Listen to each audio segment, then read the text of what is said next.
Lumabas ang tunay na kulay ng war on drugs ng nagdaang Duterte administration matapos payagan ng korte na makapagpiyansa at pansamantalang makalaya si dating Senator Leila de Lima. Ayon kay Kabataan Party List Representative Raul Manuel, ang 7 taon na pagkakulong ni de Lima ay patunay kung gaano kapalpak ang justice system ng bansa. Sabi ni Manuel, ginamit ang war on drugs para patahimikin ang mga kritiko ni dating Pangulong Rodrigo Duterte at hindi para mahuli ang mga drug lord.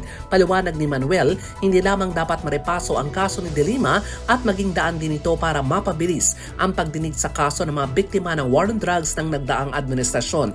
Muli ring iginiit ni Manuel na dapat payagan na ng Marcos Jr. administration ang International Criminal Court na imbestigahan ang extrajudicial killings nung kasagsagan ng war on drugs ng nagdaang gobyerno. Hinamon din ni Manuel si Justice Secretary Crispin Rimulya na imbestigahan ang umunoy pananagutan ni dating Pangulong Duterte sa mga biktima ng war on drugs. Para sa kauna-una sa Pilipinas, DZRH, ako si Milky Regunan. Tuloy-tuloy sa pagbabalita, tuloy-tuloy sa serbisyo, sama-sama tayo, Pilipino.